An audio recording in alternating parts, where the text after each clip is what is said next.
Hello students, class 12th में हमने molecular basis of inheritance chapter में अब तक इससे पहले टॉपिक पढ़ा था lac operon model. Lac operon model explain करता है कि कैसे प्रोकैरियोटिक ऑर्गेनिजम्स में जीन एक्सप्रेशन का रेगुलेशन ट्रांसक्रिप्शन लेवल पर होता है। ठीक है, तो lac operon model E coli में जैकब एंड मोनेट ने दिया था और हमने दो अलग अलग सिचुएशंस, जीन स्विच ऑफ जब लैक्टोज एब्सेंट हो और जीन स्विच ऑन जब लैक्टोज प्रेजेंट हो, इसकी पढ़ी थी। ठीक है, मॉलिक्यूलर बायोलॉजी में मेन फिनोमिना हमने DNA replication, transcription, translation, genetic codes, mutations और रेगुलेशन ऑफ जीन एक्सप्रेशन पढ़ लिए हैं। अब दो और टॉपिक हैं जो इस चैप्टर में बचे हैं, जिनमें एक है ह्यूमन जीनोम प्रोजेक्ट और दूसरा है डीएनए फिंगरप्रिंटिंग। ओके, तो उसमें से मैं नेक्स्ट टॉपिक स्टार्ट कर रहा हूं, ह्यूमन जीनोम प्रोजेक्ट। तो ह्यूमन जीनोम प्रोजेक्ट को आप अच्छे से समझें, मैं पूरे लेक्चर में आपको अच्छे से समझाऊंगा और नोट्स में आपको सेंड कर दूंगा। वो इस फॉर्म में बनाने हैं, ये हेडिंग्स है उस नोट्स की। ठीक है, उसी फॉर्म में लिखने हैं आपको एग्जैक्टली। जो नोट्स में सेंड करता हूं उसमें से कोई भी पॉइंट आप छोड़े नहीं, वो नोट्स पहले से ही कंसाइज्ड हैं, इंपॉर्टेंट है हर एक पॉइंट, तो कोई भी पॉइंट आप छोड़े नहीं। ओके, तो ह्यूमन जीनोम प्रोजेक्ट का मतलब क्या है, पहले तो आपको पता होना चाहिए जीनोम का मतलब क्या है। जीनोम का मतलब होता है haploid set of chromosomes for an organism is called genome. For example, diploid set of humans contain 46 chromosomes. So, the genome of human will contain 23 chromosomes. ठीक है, haploid set of chromosome for Pisum sativum garden bee contains 14 chromosomes. So, its genome will contain 7 chromosomes. ठीक है, मैंने आपको ये भी बताया है कि ह्यूमन बींग्स में ये जो क्रोमोसोम्स होते हैं 46 इस तरह से होते हैं, 1 से लेके और 22 तक होते हैं ऑटोसोम, X और Y ये है सेक्स क्रोमोसोम। तो ऑटोसोम 1 से 20 होंगे, उनका एक और पेयर होगा 1 से 22, तो 22 और 22 44 क्रोमोसोम तो ये हो गए। दो X और Y हैं तो ये मेल होता है, और X और X होगा तो ये फीमेल। ठीक है, तो हमें क्या करना है ह्यूमन जीनोम प्रोजेक्ट में कि ह्यूमन के अंदर मैंने आपको बताया था कि जितना भी डीएनए प्रेजेंट है उसमें से हार्डली 2% डीएनए ही ऐसा है जो कि ट्रांसक्रिप्शनली एक्टिव है, यानी कि प्रोटीन का फॉर्मेशन करता है, और बॉडी में प्रेजेंट सभी एक्टिविटीज, मेटाबॉलिक रिएक्शंस और एक्टिविटीज को रेगुलेट करता है। सिर्फ 2%, बाकी 98% तो एक्सप्रेस ही नहीं होता। उसको हम जंक डीएनए बोलते हैं, रिपीटेटिव या सैटेलाइट डीएनए बोलते हैं, जो एक्सप्रेस होकर प्रोटीन का फॉर्मेशन करता ही नहीं, जिसको हम माइक्रोस्कोप के नीचे जब देखते हैं तो वो हेट्रोक्रोमेटिन यानी कि डेंसली पैक्ड जेनेटिक मेटेरियल की फॉर्म में दिखाई देता है। ठीक है, तो हम यहां पर बात करेंगे कि उस कंप्लीट जीनोम में जो डीएनए है, एक क्रोमोसोम में एक डीएनए होता है, उस डीएनए के छोटे छोटे सेगमेंट्स को हम जीन बोलते हैं। तो टोटल 1 से 22 तो ऑटोसोम की पूरी सीक्वेंसिंग करेंगे कि क्रोमोसोम नंबर 1 इसमें कितना बड़ा डीएनए, उस पर कितने जीन, उन जीन से कौन सी बनेगी प्रोटीन, और वो प्रोटीन बॉडी में क्या काम करेगी, 22 क्रोमोसोम्स की इस तरह से। फिर एक्स क्रोमोसोम की और वाई क्रोमोसोम की, बाकी तो इसकी कॉपी है 1 से 22 इसी की कॉपी है, तो हम एक को ही कर लेते हैं बस जीनोम को ही, जेनेटिक मेटेरियल को कंप्लीट क्यों करें, वही बात आएगी। क्रोमोसोम नंबर 1 पर डीएनए पर जीन जितने हैं वो दूसरी कॉपी पे भी उतने ही आएंगे। एक्स और वाई को हम अलग से सीक्वेंस कर लेंगे। तो ह्यूमन जीनोम प्रोजेक्ट क्या है कि ह्यूमंस की सेल के अंदर प्रेजेंट सभी क्रोमोसोम पर जो डीएनए होता है उसके कौन कौन से जीन है, क्रोमोसोम नंबर 1 पर कौन सा जीन है, कौन कौन से जीन है, क्या प्रोटीन वो बनाते हैं और क्या फंक्शन वो करते हैं, ये जानना चाह रहे हैं ह्यूमन जीनोम प्रोजेक्ट में। ह्यूमन जीनोम प्रोजेक्ट 1990 में स्टार्ट हुआ।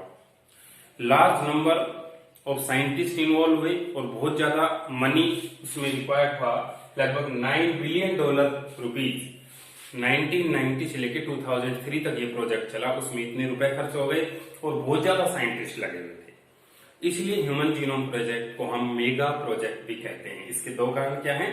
Large amount of money required, large amount of data was generated and large number of scientist were involved, so it is called mega project. ठीक है, तो human के genome को sequence करना था, कौन सी जीन है, क्या प्रोटीन बनाती है, ये सब पता करना था। तो सबसे पहले इस प्रोजेक्ट को स्टार्ट किया था US department of energy and national institute of health, इन दोनों ने मिलकर स्टार्ट किया। बाद में बहुत सारे और कंट्रीज भी, बड़े बड़े ऑर्गेनाइजेशन इसके साथ आए और 2003 में ये प्रोजेक्ट कंप्लीट हुआ।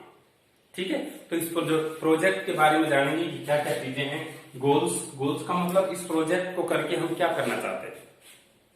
हम ये करना चाहते थे, हम पता करना चाहते थे कि ह्यूमन की एक सेल में हैप्लॉइड सेट यानी कि जीनोम, क्रोमोसोम में प्रेजेंट डीएनए पर कितनी जीन है, कौन कौन से क्रोमोसोम की लेंथ कम या ज्यादा है, डीएनए की लेंथ कम या ज्यादा है, number of gene, name of protein, और वो प्रोटीन हमारी बॉडी में किस तरह के फंक्शंस को रेगुलेट कर रही है। ये सारे फिनोमिना थे, ये सारे गोल्स थे जो हमें अचीव करने थे। ठीक है, पता करना था, मतलब एक सेल के अंदर जो मिस्ट्री है, डीएनए के अंदर जो मिस्ट्री है कि वास्तव में कहां से तो ये प्रोटीन बनती है, कहां ट्रांसक्रिप्शन ट्रांसलेशन होके कोई प्रोटीन या एंजाइम बन के आ जाता है और एक टाइप की रिएक्शंस को वो कैटालाइज कर देता है। फॉर एग्जांपल सलाइरी एमाइलेज हमारे माउथ में बनता है, वो एक प्रोटीन है। प्रोटीन एंजाइम की तरह काम कर रही है वहां पर और स्टार्च को डाइजेस्ट करके ग्लूकोज का, माल्टोज का फॉर्मेशन कर रही है। तो ये प्रोटीन कहां से बनकर आई? किसी डीएनए पर प्रेजेंट जीन से बन के आई। किस प्रोसेस से बन के आई? पहले उसका ट्रांसक्रिप्शन हुआ था, एमआरएनए बना होगा, फिर उसका ट्रांसलेशन हुआ था, प्रोटीन बनी, और फिर वो टर्सरी प्रोटीन बन के हमारे माउथ में सलाइवरी ग्लैंड से रिलीज हो गई और उसने वो आगे का काम कर दिया। जितने भी एंजाइम, जितनी प्रोटीन है इसी तरह से बन के आती है। तो हम समझना चाहते हैं कि कौन सी जीन थी जिससे ये प्रोटीन बनी और उस जीन में नंबर ऑफ न्यूक्लियोटाइड कितने हैं, ए, टी, जी, सी, टी क्या है, उनकी सीक्वेंस किस तरह की है, ये सारा पता करना ये ह्यूमन जीनोम प्रोजेक्ट का गोल था। ठीक है, गोल्स अचीव होंगे तो क्या एडवांटेज होगा? मान लीजिए हम पता कर लेते हैं कि सलाइरी एमाइलेज इससे बनता है, सिकल जो ब्लड के अंदर आरबीसी में बीटा ग्लोबिन चेन इस जीन से बनती है, तो ये हम पता करके क्या कर लेंगे? ये अगर हमें पता लग जाता है कि सारी जीन ये हैं, उनसे बनने वाले प्रोटीन का नाम ये है और वो ये फंक्शन करती हैं, तो हम बहुत सारे एडवांटेजेस ले सकते हैं। कई बार बहुत सारे जेनेटिक डिजीज ऐसी होती हैं जिनको क्योर करना बड़ा मुश्किल हो जाता है, जैसे डायबिटीज। अगर हमें पता लग जाए कि इंसुलिन पैनक्रियाज की बीटा सेल्स में प्रेजेंट क्रोमोसोम के डीएनए पर प्रेजेंट एक जीन से बनता है इंसुलिन, और वो जीन डिफेक्टिव हो गया तो उस पेशेंट के अंदर इंसुलिन नहीं बन रहा, तो हमें उस डिजीज का मोलिकुलर बेसिस पता हो गया, मोलिकुलर लेवल पे पता हो गया कि यहाँ पर कमी है, और जहां पर कमी है तो हो सकता है उसके करेक्शन के लिए कोई मेथोडोलॉजी हम डेवलप कर लें, तो ये हमारे लिए एडवांटेज हो गया। ह्यूमन को छोड़ के भी बहुत सारे ऑर्गेनिज्म का जीनोम सीक्वेंस किया गया है और उनसे बहुत सारे इकोनॉमिक बेनिफिट के प्रोडक्ट्स हम ऑब्टेन कर रहे हैं। तो एडवांटेजेस ये है कि जीन्स और फंक्शंस पता लगने पर हम मेडिसिन, ड्रग डिजाइनिंग कर सकते हैं और ह्यूमंस के बारे में स्टडी कर सकते हैं, फाइलोजेनी को स्टडी कर सकते हैं कि हमारा डीएनए और किससे मैच करता है, क्योंकि डीएनए की पूरी इंफॉर्मेशन तो प्रोजेक्ट में आई है। ठीक है, एडवांटेजेस। मेथोडोलॉजी कि हमने ये कैसे किया, तो साइंटिस्ट ने दो तरह से दिमाग लगाया था कि पूरे डीएनए की सीक्वेंसिंग कैसे करें। तो पहला मेथड तो ये था EST मेथड, जिसको बोलते हैं एक्सप्रेस्ड सीक्वेंस टैग मेथड, और दूसरा sequence annotation method. Express sequence tag का मतलब यह है कि पूरे डीएनए में प्रेजेंट वो 2% पार्ट जो प्रोटीन्स के लिए कोड करता है, सिर्फ उसी की सीक्वेंस कर लो, उसी में प्रेजेंट जीन्स, उनके सीक्वेंस ATGC किस तरह से उस जीन की सीक्वेंस है, कितने नंबर ऑफ न्यूक्लियोटाइड उस जीन में आते हैं, क्या प्रोटीन उससे बनती है और क्या काम करती है, उस मेथड को हम बोलते हैं एक्सप्रेस सीक्वेंस टैग। लेकिन इसमें सिर्फ कोडिंग पार्ट की ही होगी, सीक्वेंसिंग नॉन कोडिंग की नहीं होगी। ठीक है। अब 98% तो नॉन कोडिंग पार्ट बचा है, तो उसकी सीक्वेंसिंग कैसे करें? सीक्वेंस एनोटेशन मेथड से, जिसमें कोडिंग नॉन कोडिंग सब आ गया।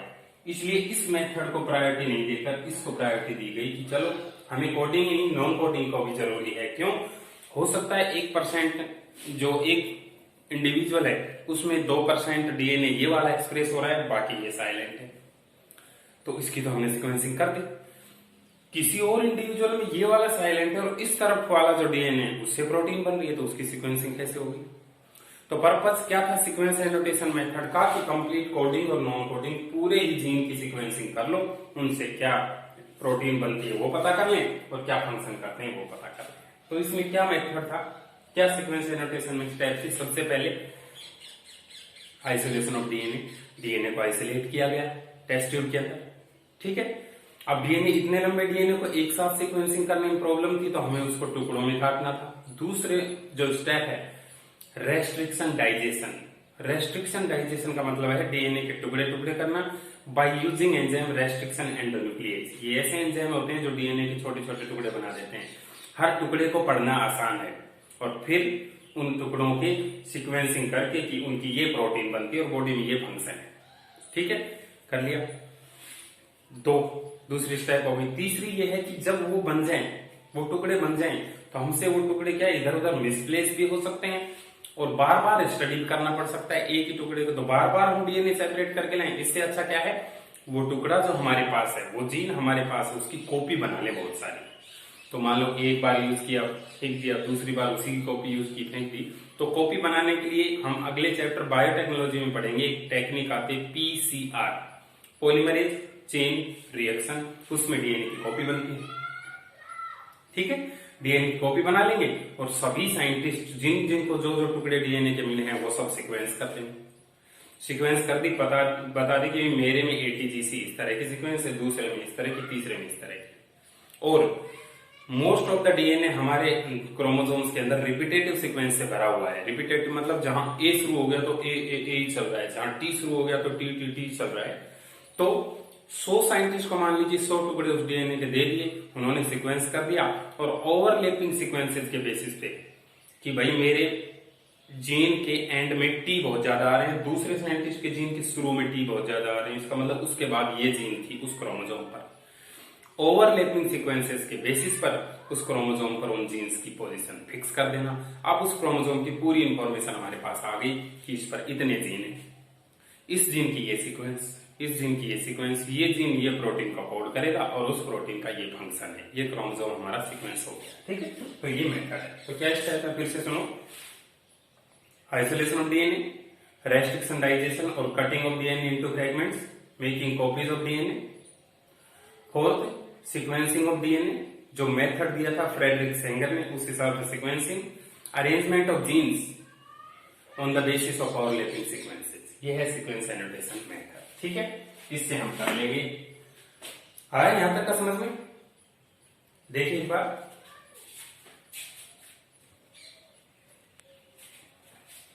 उसके बाद सबसे इंपॉर्टेंट पार्ट इन सभी में है सैलिएंट फीचर्स ऑफ एचसीपी। जब हमने सीक्वेंस कर ली तो क्या क्या निकल के आया, तो अलग अलग पॉइंट्स के फॉर्म में आपको समझना है कि ह्यूमन जीनोम में 3167 मिलियन न्यूक्लियोटाइड होते हैं, पहला फीचर। दूसरा, लगभग 30,000 जीन होते हैं। तीसरा, सबसे बड़ा क्रोमोसोम नंबर 1 है जिस पर जीन होते हैं 2968। चौथा, सबसे छोटा क्रोमोसोम है वो क्रोमोसोम नंबर Y है जिस पर 231 जीन होते हैं। नेक्स्ट, जितने भी जीन हमने डिस्कवर किए हैं उनमें से 50% से ज्यादा जीन ऐसे भी हैं जिनका फंक्शन हमें आज तक भी नहीं पता है। नेक्स्ट, ज्यादातर डीएनए क्योंकि रिपीटेटिव सीक्वेंस का ही भरा हुआ है, तो ऐसी लोकेशन हमें 1.4 मिलियन मिली जिसमें पूरे डीएनए की सीक्वेंस एग्जैक्टली सेम थी, बस एक न्यूक्लियोटाइड बदल गया तो वो उससे अलग हो गया, क्योंकि म्यूटेशन में भी एक ही न्यूक्लियोटाइड बदलता है। तो जीन एक दूसरे से सिर्फ एक न्यूक्लियोटाइड के डिफरेंस से भी अलग हो सकते हैं। तो ऐसी लोकेशन हमें हमारे पूरे जीनोम में 1.4 मिलियन मिली। ऐसी लोकेशन को बोलते हैं SNP। SNP का मतलब होता है सिंगल न्यूक्लियोटाइड पॉलीमॉर्फिज्म, ठीक है। पहले के साइंटिस्ट कुछ बताते थे कि 80,000 से 1,40,000 जीन होंगे, लेकिन अब पता लग गया है कि लगभग 30,000 जीन है। 30,000 अलग अलग तरह की प्रोटीन, और वो सारी ही बॉडी में फंक्शंस को परफॉर्म करती हैं। ठीक है, एवरेज जीन की साइज इस हिसाब से 3000 न्यूक्लियोटाइड की आनी चाहिए, लेकिन बहुत बड़ी जीन भी होती हैं और बहुत छोटी जीन भी होती हैं, सभी 3000 की नहीं होती। सबसे बड़ी जीन है डिस्ट्रोफिन प्रोटीन, जो कि मसल्स की एक प्रोटीन है उसकी। ठीक है, तो ये साइलेंट फीचर्स पॉइंट वाइज लिखे हुए हैं, आप सारों को समझें कि क्या क्या मतलब है इसका। कोई प्रॉब्लम हो तो आप पूछ सकते हैं मैसेज से।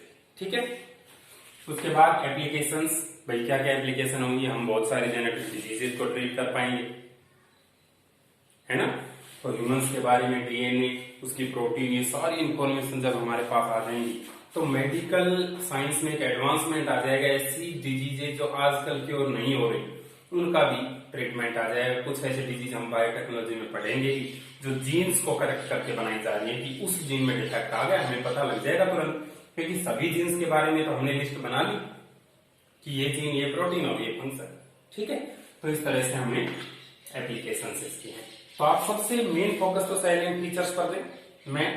मैंने समझा दिया इसमें, इसको बार बार देखें, उन नोट्स को एक बार लिखकर नोटबुक में, और फिर इसको वीडियो को एक बार फिर से देखेंगे तो अच्छे से समझ में आ जाएगा कि एचजीपी क्या है। ओके, तो आज के लिए एचजीपी का टॉपिक कंप्लीट होता है। नेक्स्ट में हम डीएनए फिंगरप्रिंटिंग पढ़ेंगे और ये चैप्टर कंप्लीट करें। Okay, thank you.